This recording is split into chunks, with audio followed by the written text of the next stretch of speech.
Hoy en cope.es tenemos la oportunidad de pasar un ratito con Cayetana Álvarez de Toledo. Muchos de vosotros la conoceréis, es diputada del Partido Popular, periodista y además historiadora. Cayetana, buenos días. Muy buenos días, ¿qué tal? ¿Podrías contar a los oyentes y usuarios de cope.es dónde estamos?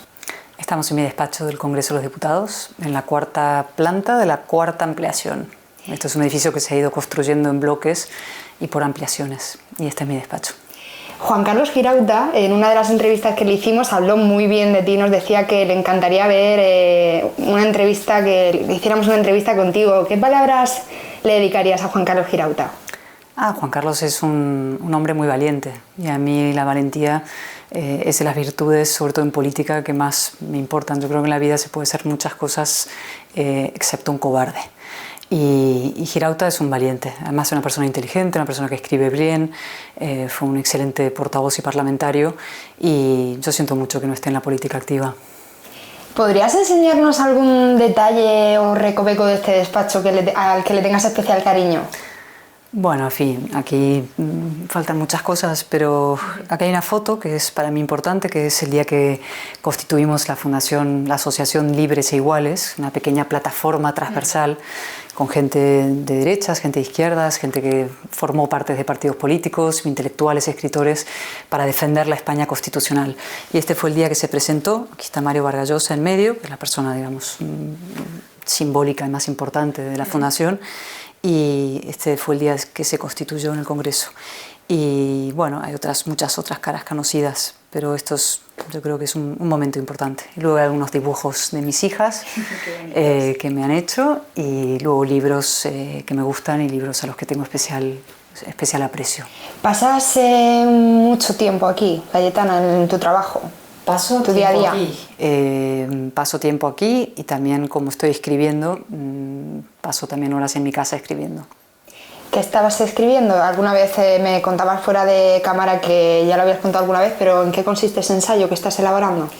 Pues sí, lo he contado alguna vez, ¿no? A partir de septiembre-octubre me he puesto a escribir un ensayo. Hace mucho tiempo que quería tener el tiempo para poder dedicarle a una reflexión, digamos, política más a fondo, vinculada con mi experiencia también. Una mezcla de ensayo y de crónica de los hechos vividos por mí en el último año y medio o 2 años. Y va a ser una mezcla eso, de crónica y de reflexión ideológica y política sobre los problemas españoles que compartimos con muchos otros países del mundo. No es solamente problemas excepcionalmente españoles. Algunos de ellos los vivimos nosotros de manera especialmente aguda, ¿no? Pero son problemas que compartimos en otros sitios, y a mí me gustaría que desde otras partes del mundo pudieran leer ese ensayo y sentirse identificados o interpelados por esos asuntos o cuestiones que me gustaría analizar. ¿Y cuándo podremos disfrutar ese ensayo? Bueno, el año que viene, no sé en qué momento, pero el año que viene, y todavía me queda mucho por escribir. Tengo que organizar mis días y ser disciplinada y dedicar horas a la escritura. Siempre es difícil, porque cuando estás en política estás tan pendiente del último minuto, ¿no? Y están pasando tantas cosas en España en estos momentos tan graves, todas ellas, que se te van acumulando, ¿no? Te vas atropellando, vas de sorpresa a estupefacción, a inquietud, a horror, y entonces es difícil aparcar lo cotidiano para dedicarse a la reflexión más a fondo y más a largo plazo, y también para la memoria, ¿no? El recuerdo de lo sucedido en los últimos meses, que para mí es importante sellarlo y fijarlo. Me hacía referencia, Cayetana, a emociones como el horror, la inquietud por la situación actual que estamos atravesando, tanto entiendo por la pandemia como por la situación política actual. ¿Qué es exactamente lo que te causa horror o inquietud, Cayetana, ahora mismo?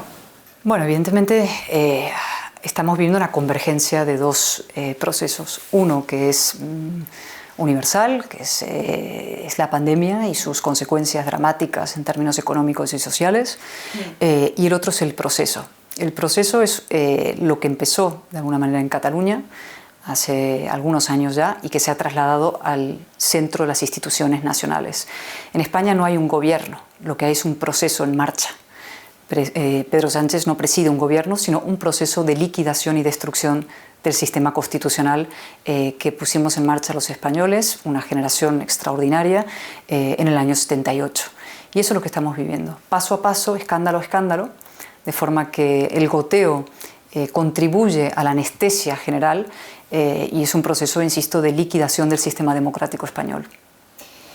¿Lo conseguirán? ¿O quizás se quedará todo en una mera anécdota? Lo último es el acuerdo con Bildu a cuenta de los presupuestos. Sí, bueno, a ver, lo conseguirán. Depende de nosotros, yo siempre lo digo, depende de las personas con profundo sentido democrático y de nuestra disposición a ser militantes de la democracia. Esto ya no tiene que ver tanto con izquierda o derecha, aunque la izquierda es la gran protagonista de este operación de liquidación del orden constitucional, una izquierda que ha emprendido una deriva reaccionaria en alianza con el separatismo, el nacionalismo y las fuerzas de la ruptura, ¿no?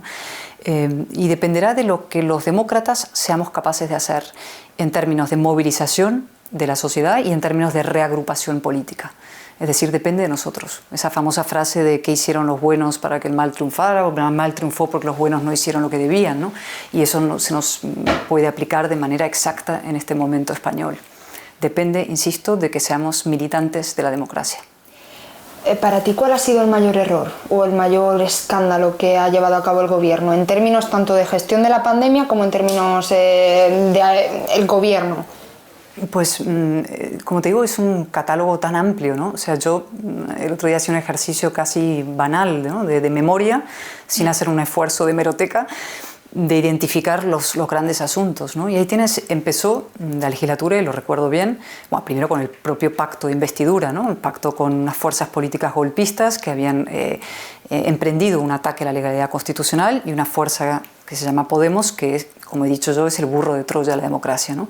Y a partir de ahí has tenido, mira, el control total de la Fiscalía General del Estado, es decir, el nombramiento de una persona impúdicamente sectaria y militante del Partido Socialista al frente de la Fiscalía General del Estado.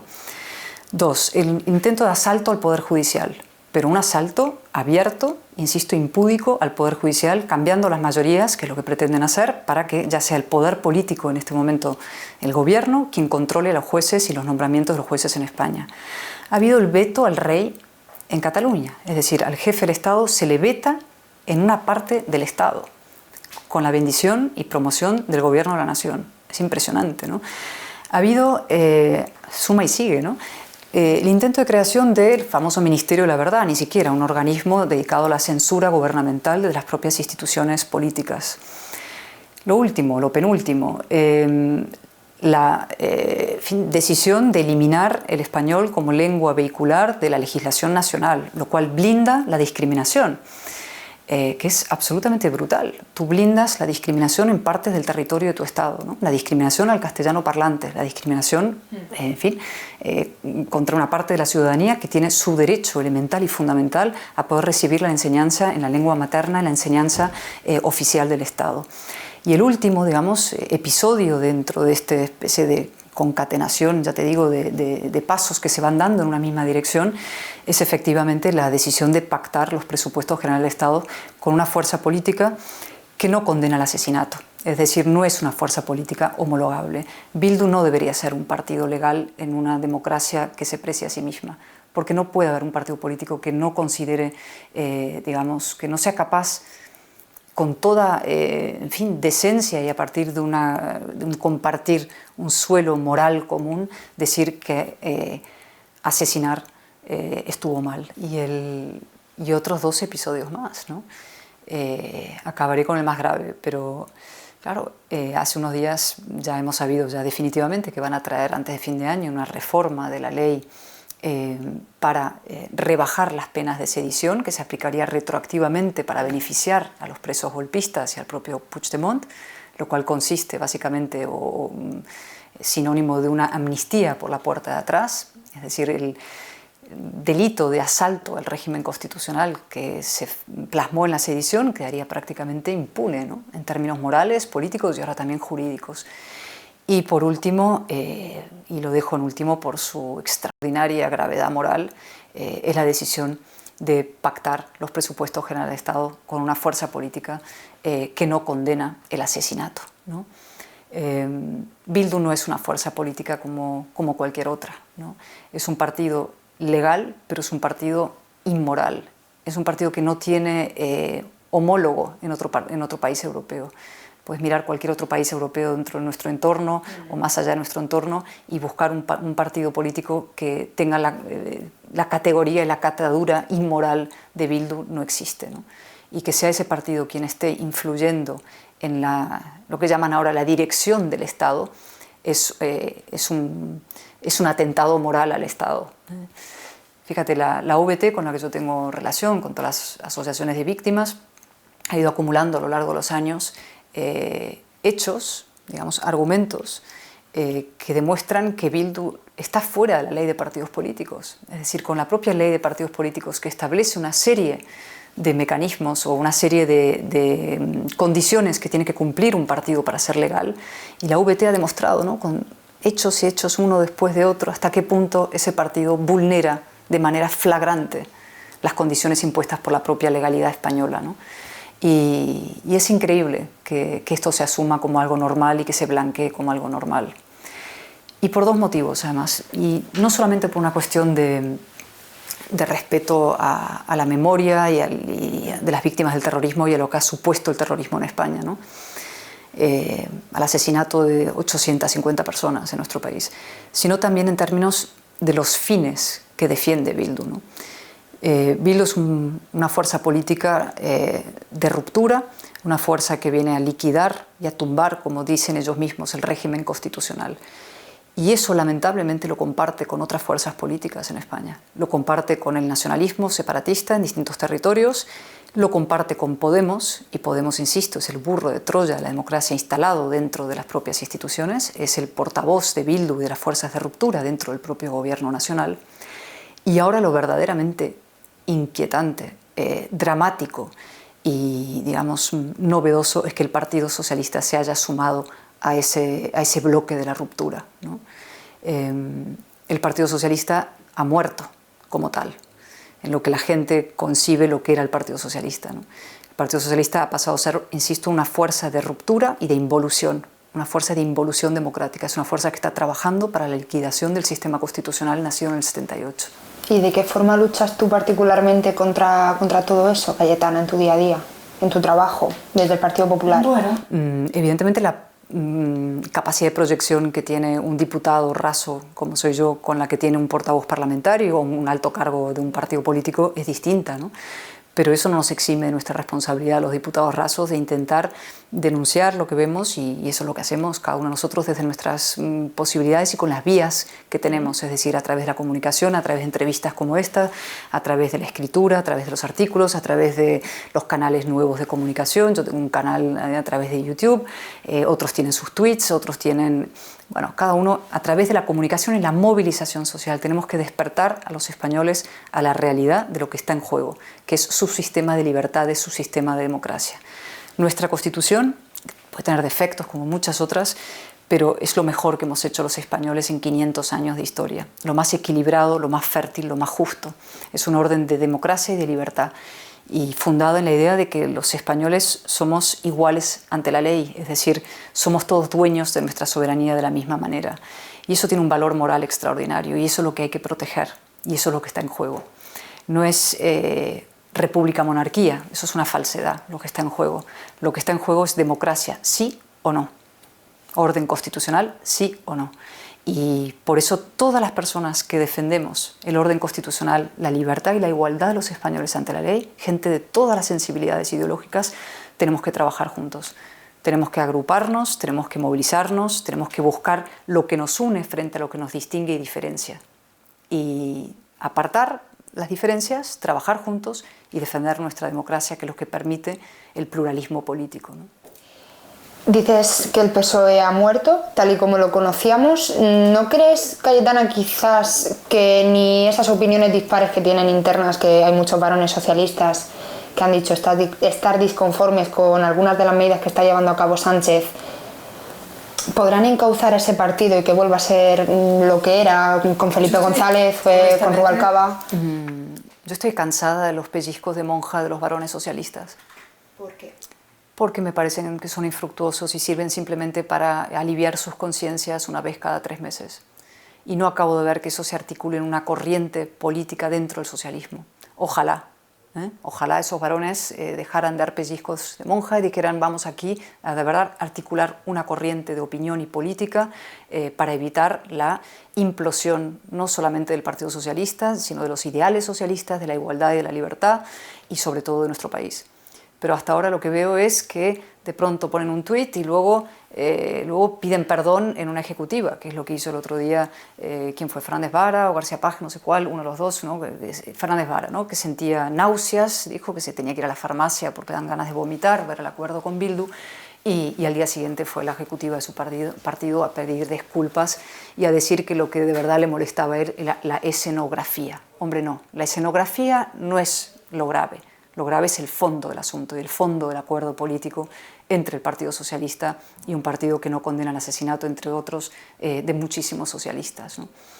Y por tanto hay que ser menos condescendiente con la gente y que cada uno asuma su responsabilidad. Y no hay que tratar a los socialistas como varones socialistas como niños y felicitarles cada vez que dicen lo que cualquier persona decente y moral diría.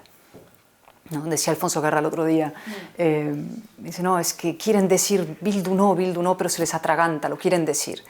Pero ¿cómo que se les atraganta decir Bildu no?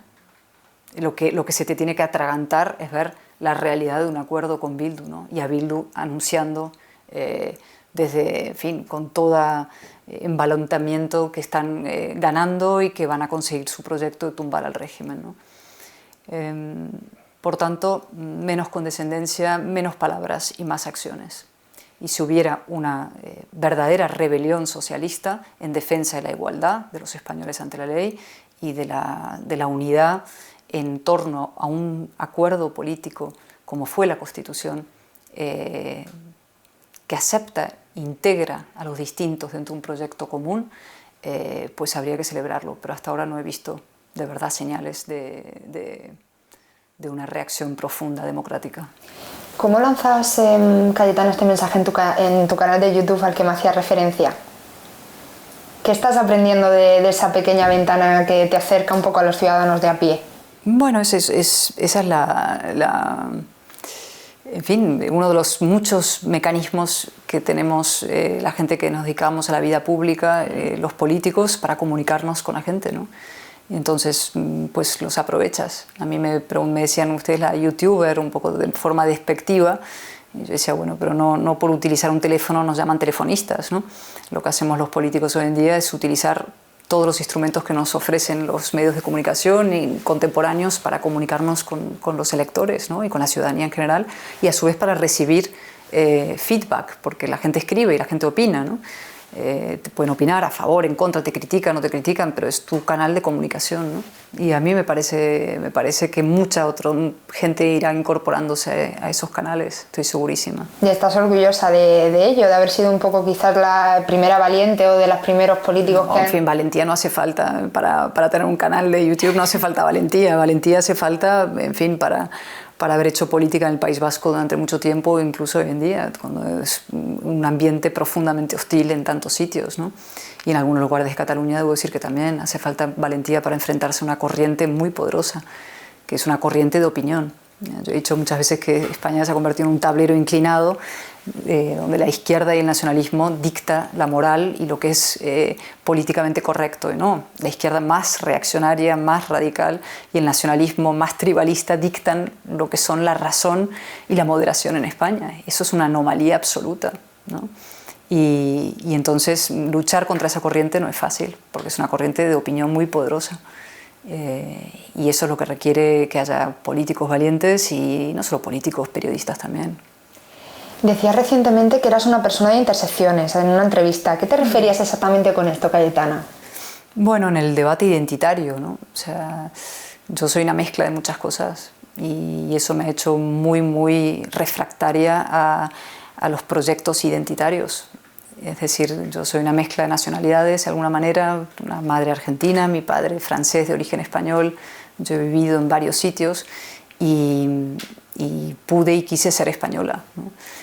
Pero no por eso soy, digamos, nacionalista española. Es decir, yo rechazo toda forma de nacionalismo porque me parece que es efectivamente encapsular a las personas que somos complejas dentro de categorías unívocas y homogéneas, ¿no? Y eso es el nacionalismo.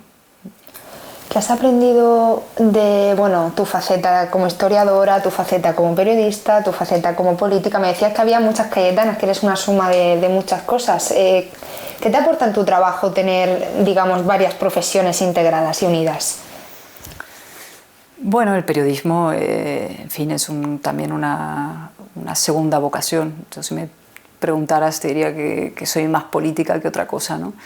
Pero el periodismo lo he ejercido de distintas maneras y todas ellas me han parecido, digamos, acordes con lo que a mí me importa, ¿no? Que son la escritura, que es algo que me gusta mucho, y la reflexión y el ensayo y el contar lo que vive tu tiempo, ¿no? Yo he hecho periodismo de opinión, de columna, que siempre es como más fácil, diría, en el sentido, bueno, es muy difícil hacerlo bien, pero más fácil hacerlo porque te sientas en casa y tú opinas sobre uno o el otro y vas sentando cátedra, ¿no? Esto es la tentación del columnista de opinión. Y luego, antes de incorporarme otra vez a la política, fui cronista más sobre el terreno en Venezuela y descubrí otra manera de hacer periodismo que me gustó muchísimo, que era, digamos, sobre el terreno y la crónica más caliente, ¿no? De los hechos en directo. Y bueno, eso te da un contacto con la gente y un contacto con la realidad que la política a veces no te da desde otro sitio, ¿no? Se complementan y se refuerzan y a veces entran en contradicción, lógicamente. Y se retroalimentan incluso, porque al final tu trabajo también es comunicar y lanzar un mensaje a aquellas personas que te siguen y...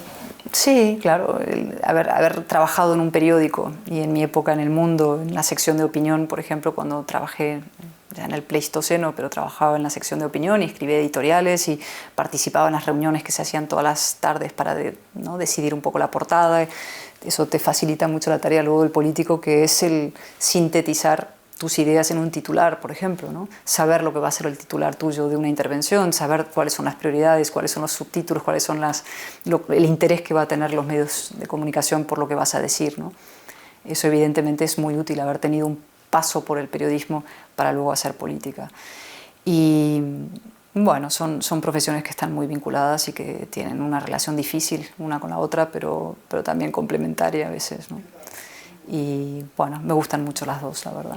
¿Cómo llegas a la política? Porque parece, bueno, contabas también en otras entrevistas que no es algo a lo que tú querías dedicarte desde un comienzo, desde esa Cayetana, su infancia, nunca lo habías tenido claro, sino que fue más bien que te topaste con la política. ¿Cómo fue aquello? Sí, ¿cómo surge?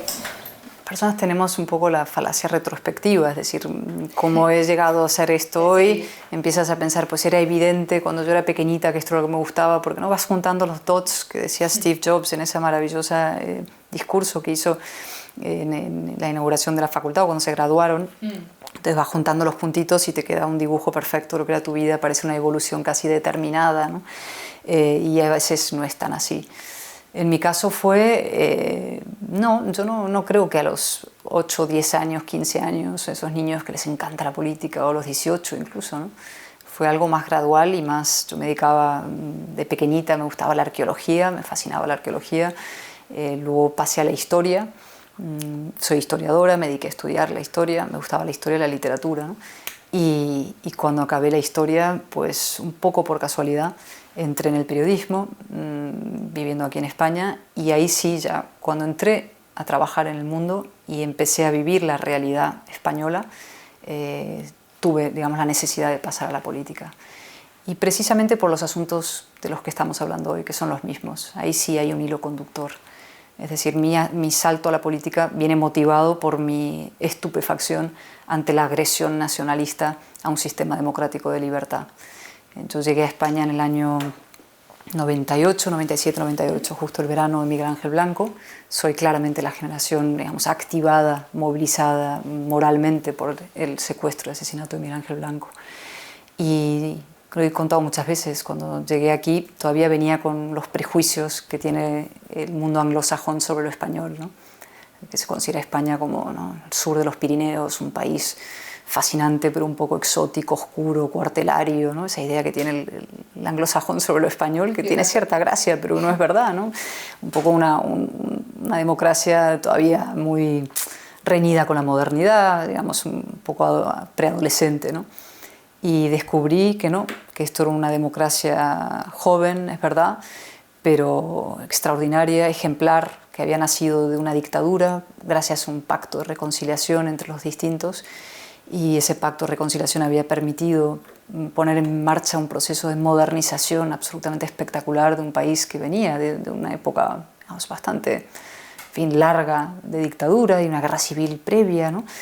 Y de pronto veía como esa democracia tan extraordinaria en tantos sentidos se veía, digamos, sistemáticamente agredida y violentada por el terrorismo y por el nacionalismo, por fuerzas, ellas sí, premodernas, reaccionarias.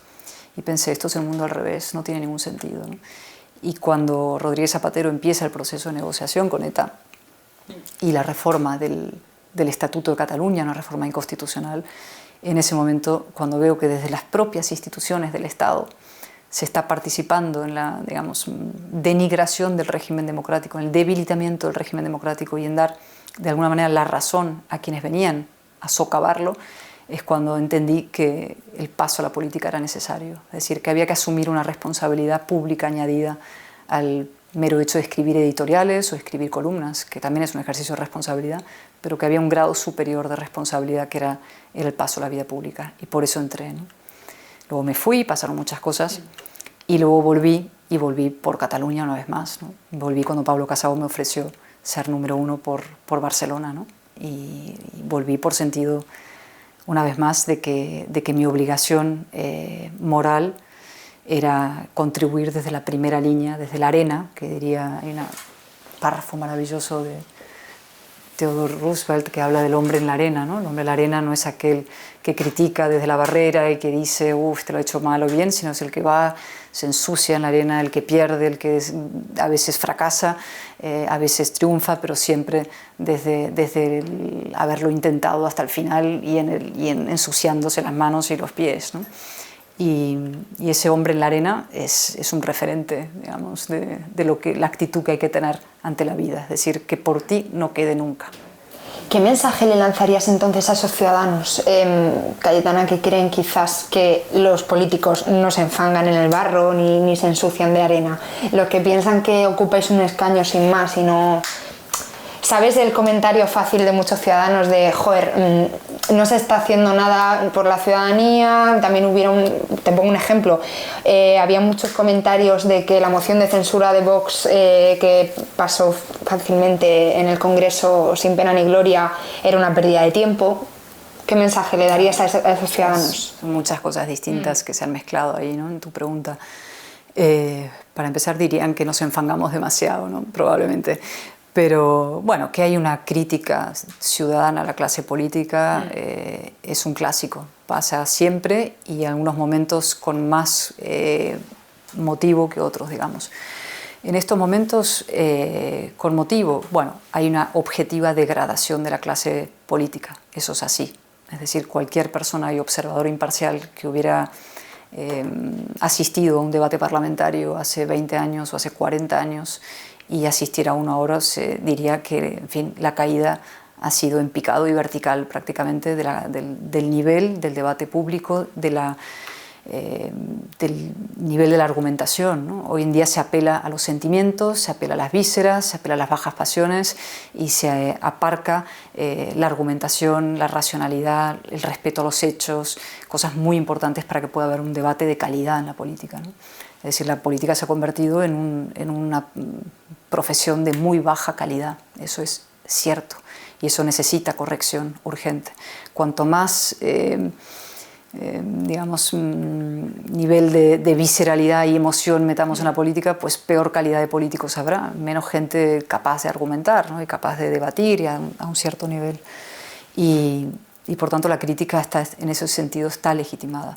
A partir de ahí hay una parte de la crítica que se oye que yo no comparto, es decir, la idea de estos son todos unos chorizos, estos son todos iguales, eso es caldo de cultivo del populismo. Al populismo le encanta que todos los políticos sean igual de basurientos, igual de chorizos, son todos iguales porque prolifera el populismo dentro de la idea de que las instituciones son, digamos, un nido en fin, fumigable. Y yo no comparto eso. Yo creo que hay que distinguir mucho entre individuos, entre personas y entre formaciones políticas. Y ahora insisto en la parte de individuos, es decir, hay personas extraordinarias en la política que trabajan con una vocación de servicio público y de entrega y de sacrificio, que intentan aplicar la inteligencia, la ironía, en fin, las artes más, en fin, finas e importantes del debate parlamentario y político al debate público español, incluso en las circunstancias más difíciles, ¿no? ¿Que eso es lo que se oye? Probablemente se oye menos, porque prolifera el grito y prolifera el tuit y el zasca, que es una palabra que detesto, porque ejemplifica exactamente lo peor en que se ha vuelto el debate público, ¿no? Una mera frase que es que, zasca, es decir, que con esta palabra, en fin, le he dado una leche, básicamente, ¿no? Le he contestado con un zasca. ¿Qué significa? ¿Qué argumentación hay detrás?